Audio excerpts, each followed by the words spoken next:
Parlons business et parlons études. Et oui, l'orientation vers les bonnes études après le bac est primordiale.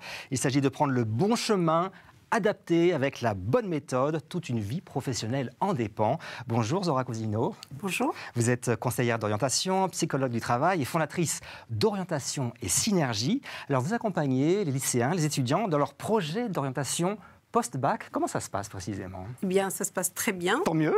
D'abord parce qu'il y a vraiment besoin d'accompagner ces jeunes, notamment les lycéens, sur deux moments charnières. Les lycéens pour choisir d'abord leur spécialité, parce que les filières n'existent plus, les fameuses filières S, ES et L, et donc les parents ne peuvent plus être force de proposition pour préconiser à leurs enfants de faire SES. Donc, ces enfants doivent choisir un menu spécifique pour leur orientation à un moment donné. Et de plus, il y a les formations post-bac. Quelles études vais-je faire après le bac? Alors concrètement, vous faites des bilans d'orientation, des conseils d'orientation, c'est ça? Oui, tout à fait. C'est-à-dire qu'un bilan, c'est je vais prendre en charge un élève sur une période déterminée, 1 mois et demi, pour cerner son projet d'orientation. Un conseil d'orientation, ça peut être un conseil ponctuel. Voilà. Et vous faites aussi des montages de dossiers de candidature, post-bac, post-licence? Tout à fait. En plus, donc j'aide ces jeunes à monter leur dossier de candidature aussi bien pour des études en France ou à l'étranger.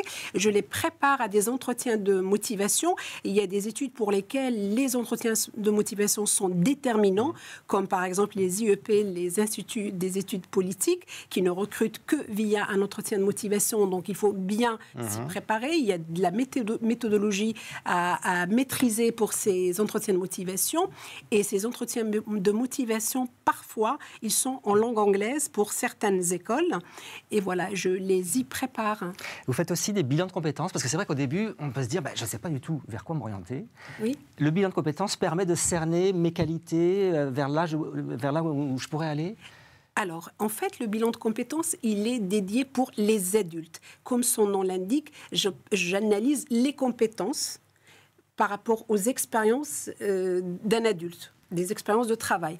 En revanche, quand il s'agit de lycéens et d'étudiants, on va parler d'un bilan d'orientation. Et effectivement, de par ma formation de psychologue du travail, je fais également des bilans de compétences au sein d'entreprises ou alors à titre privé pour un adulte qui veut remettre en jeu sa carrière et essayer de faire autre chose, se reconvertir, etc. Alors, ce qui est intéressant, vous avez mis au point un module d'intégration destiné à aider les étudiants à bien entamer leurs études supérieures. C'est quoi ce module? Alors, c'est un module que j'ai mis au point il y a ces 3 dernières années. J'ai constaté, ça fait 15 ans que j'exerce mon métier, il faut le rappeler, et j'ai constaté ces 4-5 dernières années qu'il y a beaucoup de décrochage en études supérieures. Ce décrochage, il n'est pas dû à la qualité des études supérieures, mais il est également dû à la posture et au degré de maturité d'un étudiant qui commence ses études supérieures. Alors, il y a plusieurs facteurs qui sont responsables de ce manque de maturité.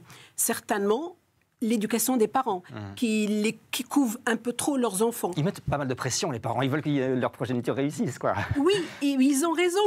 Moi-même, je suis parent et j'ai pas élevé mon aîné de la même façon que le suivant et le troisième par rapport à l'orientation. Les parents, quand leurs enfants doivent entamer leurs études supérieures, ils sont extrêmement angoissés. Pour eux, ils ont peur qu'ils échouent. Donc, je comprends vraiment cette pression-là. Et de plus en plus, et je remercie les parents d'avoir ce réflexe de faire appel à l'expertise d'un professionnel pour ce qui est de l'orientation, mais en tous les cas, pour ce qui est du module d'intégration, parce que j'ai constaté un manque de maturité chez les élèves quand ils commencent leurs études supérieures, et j'ai mis en place ce module afin de les accompagner à mieux appréhender les enjeux d'études supérieures, que ce soit au sein d'une université, au sein de classes préparatoires, se préparer aux enjeux requis par ces classes préparatoires qui sont sélectives et qui sont vraiment une particularité française dont moi, personnellement, je suis très, très fière. De même, je les accompagne aussi à appréhender des études dans des bachelors. Le modèle des études des bachelors, c'est un modèle qui n'est pas très strict. Et donc, un étudiant peut facilement s'y perdre et ne pas être à la hauteur de ce qui est attendu de lui et ne pas transformer son investissement en résultat. Et donc, ces jeunes ont besoin d'être accompagnés et d'où le module d'intégration pour les étudiants. Je profite de votre présence. Tiens, c'est quoi en ce moment les meilleures spécialités, les meilleures formations, les meilleures filières? Qu'est-ce que vous diriez? Parce que moi, quand j'étais jeune, on me disait qu'il faut faire scientifique, scientifique, scientifique. Eh bien, j'ai un scoop pour vous. Dites-moi, le scoop. Rien n'a changé. Rien n'a changé. Rien n'a C'est pas changé, vrai. en effet.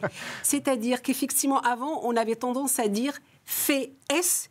Parce après, on que tu verra. pourras tout faire. Voilà. Avec S, tu pourras tout faire et pas ES, encore moins L et encore moins des filières technologiques. Exactement. Alors, un petit mot pour les filières technologiques. Faux, archi faux. Les filières technologiques peuvent mener à des projets extrêmement ambitieux. On peut devenir ingénieur grâce à des filières technologiques, même des filières professionnelles. Il existe des passerelles et des mises à niveau extraordinaires qui permettent à un élève qui a fait un parcours professionnel ou un parcours technologique de finir ingénieur. Ça, c'est le premier point. Le deuxième point, pour un élève qui a fait une filière technologique au professionnel dans le domaine du commerce, pour l'appeler de manière générique, ce même élève, il peut finir directeur financier ou directeur des ressources humaines d'une très grande école grâce à toutes ces passerelles qui existent, à tous ces concours AST qui permettent de récupérer ces élèves et de les intégrer vers des bac plus 5 à forte compétence et performance.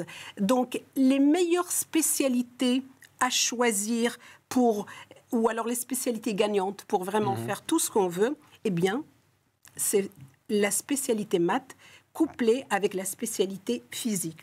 Avec la spécialité maths et physique, on peut à la fois étudier, évidemment, dans le domaine scientifique, quel qu'il soit, ingénierie, informatique, etc., que dans le domaine du commerce, que dans le domaine littéraire, etc.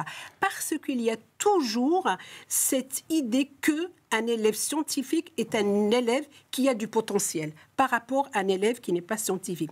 Évidemment, il y a un élément à prendre en considération, c'est quand même le dossier. Il faut avoir un bon dossier. Il ne s'agit pas d'avoir maths et physique avec des listes de moyenne, cela va de soi.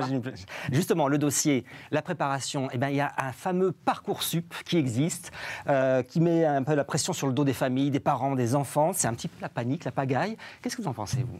Alors, moi, je me réjouis de cette plateforme. Vraiment, cette plateforme est extraordinaire parce qu'elle permet de centraliser les candidatures. D'accord ? Et je milite pour que Parcoursup demeure et d'une année sur l'autre, cette plateforme, elle est améliorée et c'est un véritable outil à la décision pour les candidatures post-bac. Le problème n'est pas Parcoursup. Le problème, c'est que les jeunes ne travaillent pas leur projet d'orientation et se mettent sur Parcoursup pour candidater. Comment voulez-vous candidater quand vous ne savez pas ce que vous voulez faire? Quel type d'études vous voulez faire? Quel type de métier? Vers quel type de métier vous souhaitez vous diriger? Etc., etc. Et donc, c'est exactement comme fournir un outil... C'est exactement comme aller dans un salon de l'étudiant, d'ailleurs, sans savoir ce que vous allez faire. Oui, il vaut mieux avoir une idée parce que les salons de l'étudiant sont extraordinaires. Il y a des écoles extraordinaires sur les salons. Mais si vous ne savez pas que vous allez faire médecine, commerce, droit, etc., ça ne sert à rien. De même pour Parcoursup. La France, c'est une bonne destination pour les études supérieures. Donc, il y avait une ouverture internationale, hein, puisque vous êtes du Maroc, vous connaissez bien les différents pays et vous enseignez aussi à des Français à l'étranger. Oui, alors j'ai la chance d'accompagner aussi effectivement des lycéens qui sont dans des lycées français à l'étranger. Alors la France reste une extraordinaire destination pour faire ses études supérieures. D'abord parce que la France reste un pays extrêmement accueillant vis-à-vis de cette manne d'étudiants. Il y a des systèmes de bourse, il y a des facilitations pour des étudiants qui ne sont même pas dans des lycées français à l'étranger via Campus France, qui est une plateforme qui permet à des étudiants qui étudient dans leurs lycées locaux de malgré tout candidater pour venir étudier en France. Et sinon donc, la France reste une très bonne destination parce qu'elle offre des parcours dans tous les domaines, des parcours sélectifs, des parcours médians et des parcours aussi à des jeunes qui ont leur bac avec à peine 11 ou 12 de moyenne. Et je trouve vraiment que, en plus de ça, par rapport toujours à la destination la France, les études supérieures en France, il y a eu un effort d'ouvrir des parcours en English Track. C'est des parcours en anglais, dédiés aussi à des lycées français qui se trouvent dans des destinations où les lycéens parlent anglais, où l'anglais est leur première langue maternelle. Je parle du Proche-Orient, des États-Unis, du Canada, etc. Ces élèves peuvent poursuivre leurs études en France en anglais.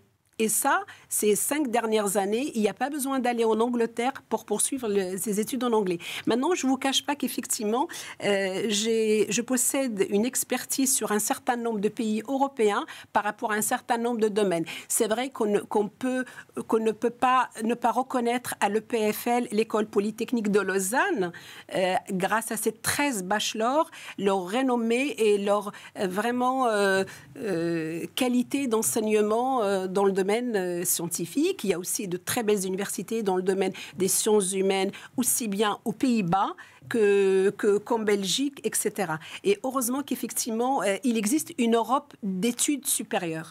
Comment est-ce que vous en êtes arrivé là? Eh bien, il se trouve que avant cette carrière dans le domaine du conseil en orientation, j'ai exercé une première carrière dans le domaine du conseil en formation professionnelle, où j'ai eu affaire à des personnes en poste dans des entreprises internationales à Paris et ailleurs. Et j'ai eu affaire à des cadres qui étaient malheureux dans leur poste de travail, des cadres, des DRH, des ingénieurs, etc., et qui me disaient à quel point ils auraient aimé faire autre chose. Et donc, cette question de vocation m'a interpellée à un très jeune âge. J'avais à peine la vingtaine. Et je me suis dit, c'est quand même très important de bien choisir son métier. Il ne suffit pas d'avoir une situation palpitante, un gros salaire, mais il faut aussi que le métier qu'on exerce soit en cohérence avec ce qu'on a envie de faire. Et c'est comme ça qu'est née ma vocation de m'occuper des vocations des autres. Eh bien, merci beaucoup. Votre vocation peut servir vraiment à la formation des lycéens et des étudiants qui nous écoutent. Je l'espère. Merci beaucoup en tout cas d'être venu sur notre plateau. Et merci à vous de nous avoir suivis. On se retrouve bientôt pour un nouveau numéro de Parlons Business.